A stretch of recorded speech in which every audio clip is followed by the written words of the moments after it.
மேகதாது அணையை தடுப்போம், காவிரியை காப்போம். கர்நாடகாவில் பாய்கின்ற காவிரியின் குறுக்கே கர்நாடக அரசு மேகதாது அணை கட்டும் அந்த திட்டத்தை உடனடியாக நிறுத்த வேண்டும் என்ற நோக்கத்தில் 4 நாட்கள் விழிப்புணர்வு நடைபயணம் மேற்கொண்டிருக்கின்றேன். இந்த நடைபயணத்தின் தொடக்கம் கிருஷ்ணகிரி மாவட்டத்தில் பில்லிகுண்டுலு நாம் நின்று கொண்டு பில்லிகுண்டுலு இங்குதான் காவிரி தமிழ்நாட்டில் முதலில் உள் வருகிறது. பில்லிகுண்டில் தொடங்கி 4ஆம் காவிரி கடலில் கலக்கின்ற பூம்புகாரில் இருக்கிறது.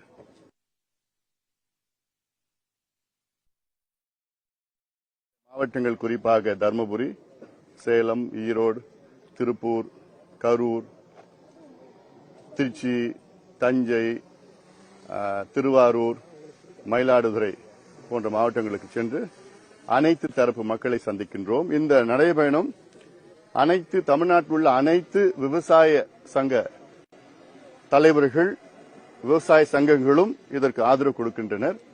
இந்த நடைபயணத்தில் அத்துணை தலைவர்களும் ஆங்காங்கே கலந்து கொள்ளிருக்கின்றார்கள். இந்த தொடக்கத்திலே மரியாதைக்குரிய பி.கே. தெய்வசிகாமணி அவர்களும், மரியாதைக்குரிய தமிழ்நாடு விவசாய சங்கங்களின் கூட்டமைப்பின் தலைவர் மரியாதைக்குரிய திரு பி.கே. தெய்வசிகாமணி அவர்கள், தமிழ்நாடு காவிரி விவசாய சங்க மாநில தலைவர் மரியாதைக்குரிய திரு எல். பழனியப்பன் அவர்கள், தமிழ்நாடு காவிரி விவசாய சங்கத்தின் கௌரவ தலைவர் திரு ராமதாஸ் அவர்கள், கிருஷ்ணகிரி தமிழக விவசாய சங்கத்தின் தலைவர் ராமகவுண்டர் அவர்கள், இயற்கை விவசாய சங்கத்தின் தலைவர் எழிலன் அவர்கள், தமிழ்நாடு விவசாய சங்க கூட்டமைப்பு பொதுச் செயலர் ஆல்பர்ட் ஆர். தோனி அவர்கள், தேசிய விவசாய சங்கத்தின் திருவள்ளூர் நரேஷ் அவர்கள் உள்ளிட்ட நம்முடைய பாட்டாளி மக்கள் கட்சியின் பொதுச் செயலாளர் அவர்கள், சட்டமன்ற உறுப்பினர் சௌமியா அன்புமணி அவர்கள், முன்னாள் சட்டமன்ற உறுப்பினர் வெங்கடேசன் அவர்கள், உழவர் பேரியக்கம், தமிழ்நாடு உழவர் பேரியக்கம் தான் இந்த நடைபயணத்தை நடத்துகிறார்கள். உழவர் பேரியக்கத்தின் தலைவர் செயலாளர்கள் திரு ஆலைமணி அவர்களும், முன்னாள் சட்டமன்ற உறுப்பினர் திரு வேலுச்சாமி அவர்கள் மற்றும் இங்கே வருகை தந்திருக்கின்ற முன்னாள் நாடாளுமன்ற உறுப்பினர் செந்தில் அவர்கள், பாரிமோகன் அவர்கள், முன்னாள் சட்டமன்ற உறுப்பினர்கள், அரசாங்கம், மாவட்ட செயலர் உள்ளிட்ட அனைத்து நிர்வாகிகளும் இங்கே இந்த தொடக்க விழாவில் கலந்து கொண்டிருக்கிறார்கள். நம்முடைய நோக்கம் கர்நாடகாவிலே மேகதாது அணை அங்கே கட்டக்கூடாது. இது இயற்கைக்கு எதிரானது, சுற்றுச்சூழலுக்கு எதிரானது, சூழியலுக்கு எதிரானது, தமிழ்நாட்டுக்கு எதிரானது, தமிழ்நாடு விவசாயத்திற்கு எதிரானது, தமிழ்நாடு வாழ்வாதாரத்திற்கு எதிரானது. தமிழ்நாட்டினுடைய உயிர் நாடியே காவிரி தான். இந்த காவிரி ஆற்றை நம்பி தமிழ்நாட்டில் உள்ள கிட்டத்தட்ட 5.5 கோடி மக்கள் இருக்கின்றார்கள். 8 கோடியில 5.5 கோடி மக்கள் காவிரியை நம்பியிருக்கின்றார்கள், குடிநீர் மற்றும் விவசாயத்தை. இதில் கிட்டத்தட்ட 11 மாவட்டம் காவிரியை நம்பியிருக்கிறது விவசாயத்திற்கு.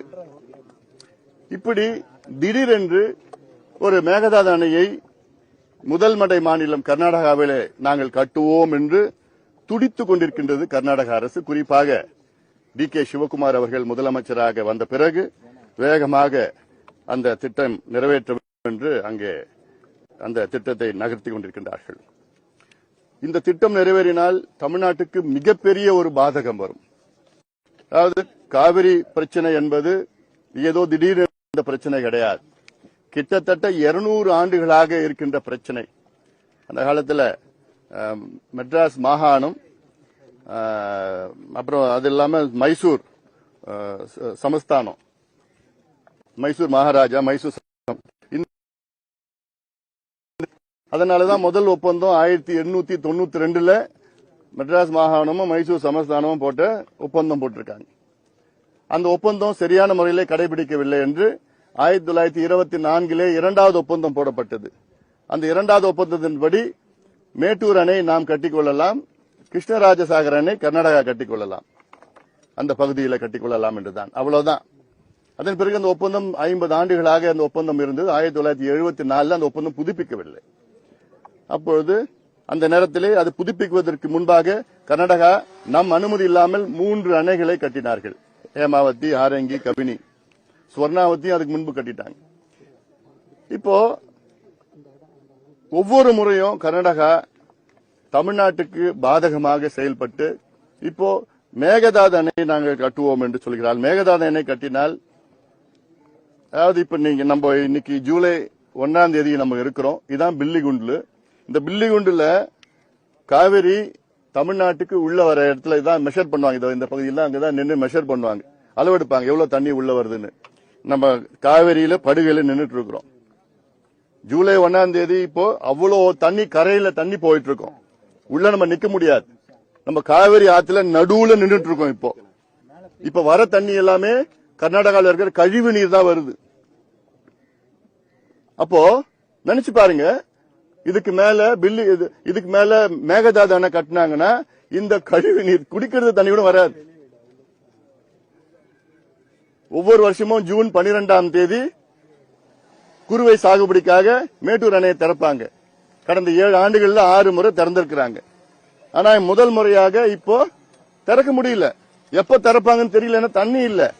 மேட்டூர் அணையில 93 டிஎம்சி கொள்ளளவு கொண்ட அணையில 40 டிஎம்சி தான் இருக்கு. அந்த 40 டிஎம்சியும் குடிநீருக்கு தான் பயன்படுத்த முடியும். விவசாயத்தை திறக்க தண்ணி இல்ல, தண்ணி வரல. அப்போ மேகதாது அணை கட்டிட்டாங்கன்னா இந்த குடிக்கிறது தண்ணி கூட தமிழ்நாட்டுக்கு வராது. ஒரு முறை கூட கர்நாடக அரசு உச்சநீதிமன்ற தீர்ப்பையோ காவிரி நடுவர் மன்ற தீர்ப்பையோ நம்ம நீர் பகிர்ந்து கொள்ள அந்த ஒப்பந்தத்தையோ ஒரு முறை கூட கடைபிடிக்கல. கடந்த 130 ஆண்டு காலமாக கடைபிடிக்கல. அதனால இப்போ நாங்க இந்த மேகதாது குடிநீருக்கு பயன்படுத்துவோம்னு சொல்ற கர்நாடக அரசை எப்படி நம்ப முடியுது? பெங்களூர் குடிநீருக்கு எவ்வளவு தேவைப்படும்? பெங்களூர் குடிநீருக்கு தேவைப்படுது 10 டிஎம்சி தான். அதுல காவிரி உச்சநீதிமன்றம் இறுதி தீர்ப்புல 2018 பெங்களூர் குடிநீருக்கு 4.75 டிஎம்சி ஒதுக்கீடு செய்யணும்னு ஏற்கனவே அதுக்கு அனுமதி கொடுத்திருக்கிறாங்க. இப்ப தேவை வெறும் 5 டிஎம்சி தான் தேவை. 5 டிஎம்சிக்காக நீங்க எதுக்கு அமைக்கிறாங்க? 91 இடைக்கால தீர்ப்பு வருது, 2007 இறுதி தீர்ப்பு வருது, அந்த 2013 கெசட் நோட்டிபிகேஷன் வருது, 2018 நம்ம கோர்ட்டு. ஏன்னா கர்நாடகா எதுவுமே ஒத்துக்கல. அதனால நம்ம உச்சநீதிமன்றம் போனோம். உச்சநீதிமன்றம் ஒவ்வொரு முறையும் அளவு நம்ம குறைச்சிட்டாங்க. இடைக்கால தீர்ப்புல பாத்தீங்கன்னா 205 டிஎம்சி கொடுத்தாங்க தமிழ்நாட்டுக்கு மட்டும். இறுதி தீர்ப்புல 192 டிஎம்சி கொடுத்தாங்க. உச்சநீதிமன்ற தீர்ப்புல அது குறைச்சி 177.25 டிஎம்சியை குறைச்சிருக்கிறாங்க. அப்ப ஒவ்வொரு முறையும் நமக்கு தான் பாதிப்பு, நமக்கு தான் குறைச்சிருக்கு. 425 டிஎம்சி வெள்ளக்காரங்காலத்துல, இன்னைக்கு 177.25 டிஎம்சி கர்நாடகா நமக்கு கொடுக்கணும். தமிழ்நாட்டில் வர்றது அது வேற, நொய்யல் ஆத்து மூலமாக அமராவதி பவானி ஆத்து மூலமா வருதுலாம் அது வேற. காவிரி நம்ம கொடுக்கணும். அதனால இந்த மேகதாது அணை கட்டினாங்கன்னா நமக்கு பாதிப்பு. கர்நாடக அரசு தவறான கருத்துக்களை சொல்லிட்டு வராங்க. 2வது, இவங்க குடிநீருக்குன்னு சொல்லிட்டு நாளைக்கு பாசனத்துக்கு அந்த தண்ணியை பயன்படுத்தினாங்கன்னா நம்மளால ஏதாவது செய்ய முடியுமா? கேட்க முடியுமா? ஒன்னும் கேட்க முடியாது, சண்டை போட முடியாது. ஏன்னா கடந்த காலத்துல உச்சநீதிமன்றம் தீர்ப்பு வழங்கி தமிழ்நாட்டுக்கு உடனடியாக 11 டிஎம்சி தண்ணியை உடனடியாக திறக்கணும்னு சொல்லியும் உச்சநீதிமன்றம் சொல்லியும் கர்நாடகா கேட்கல. பிறகு உச்சநீதிமன்றம் பிரதமர் அவர்கிட்ட வலியுறுத்தி நீங்க ஒரு கூட்டத்தை போட்டு தண்ணி திறந்து விட சொன்னீங்கன்னு பிரதமர் நரசிம்மராவ் அவர்கள் காலத்துல அவர் சொல்லியும் இவங்க கேட்கல. நடுவர் மன்றம் தீர்ப்பும் கேட்கல, ஒப்பந்தத்தையும் மதிக்கல. பிறகு இவங்க எப்படி இதை நீங்க பயன்படுத்துவாங்கன்னு. அதனால அது ஒண்ணு. 2வது, மேகதாது அணை என்பது கிட்டத்தட்ட 12,500 ஏக்கர் வனப்பகுதியை, காட்டை அழித்து கட்டுகின்ற அணை அது. நம்ம நின்றுட்டு இருக்குல்ல, இதெல்லாம் இது போன்ற காடுகள். இங்கிருந்து மேகதாது இங்கிருந்து 4 கிலோமீட்டர் தள்ளி தான். பில்லிகுண்ட்ல இருந்து 4 கிலோமீட்டருக்கு வடக்குல போனோம், அங்கதான் மேகதாது. இது போன்ற வனப்பகுதி தான். அந்த மரங்கள்லாம் பாருங்க, இந்த மரம்லாம் கிட்டத்தட்ட 100 ஆண்டுகள் பழமையான மரங்கள். இப்படிப்பட்ட மரங்களை அழிச்சு காட்டை அழிச்சு கட்ட டேம் தான் மேகதா தானே இன்னைக்கு இருக்குது. அதாவது இது வந்து என்வாயர்மெண்டல் டிசாஸ்டர், இது சூழியல் பேரிடர். ஏன்னா இவ்வளவு பெரிய காடு 12,500 ஏக்கர் காடு பாத்தீங்கன்னா காவிரி வைல்ட் லைஃப் சாங்சுரின்னு ஒன்னு இருக்கு, காவிரி வனவிலங்கு சரணாலயம். இல்ல அது புலிகள் சரணாலயம் இருக்கு, யானைகள் புலிகள் இருக்கு, அல்ல எல்லா வனவிலங்குகளா இருக்கு, அல்ல அரிய வகை வனவிலங்குகளா இருக்கு.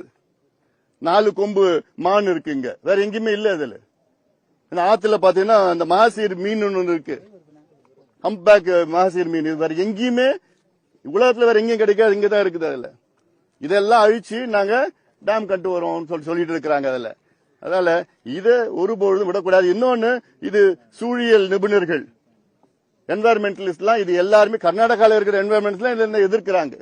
கூடாது, இது பிரச்சனை வரும். இவ்வளவு பெரிய காட்டு அழிச்சு ஒரு டேம் கட்டுறாங்கன்னா அது ஏற்றுக்கொள்ள முடியாது. நம்ம காடு அது. ஏன்னா பாரிஸ் ஒப்பந்தத்தின்படி நம்ம காடுகள்லாம் வந்து அதிகப்படுத்தணும். அந்த ஒப்பந்தத்தில் நம்ம கையெழுத்து போட்டிருக்கோம். சர்வதேச பல ஒப்பந்தத்தில் நம்ம கையெழுத்து போட்டிருக்கோம். இன்டர்நேஷனல் பயோடைவர்சிட்டி ஆக்ட் எல்லாம் இருக்குது, அதுல கையெழுத்து எல்லாம் போட்டிருக்கோம் நம்ம.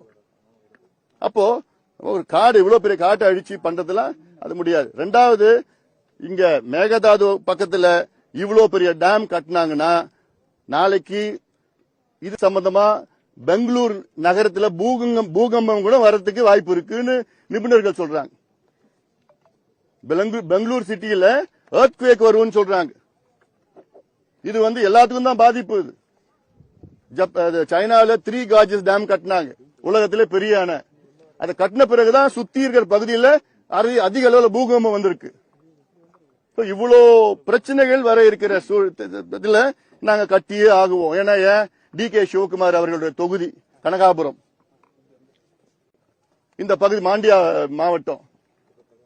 2028 பிப்ரவரி மாசம் தேர்தல் வருது கர்நாடகாவில். அது தேர்தலுக்காக மக்களை திசை திருப்பி மக்களை திரட்டி கன்சாலிடேட் பண்ணி அது வெற்றி பெறணும்.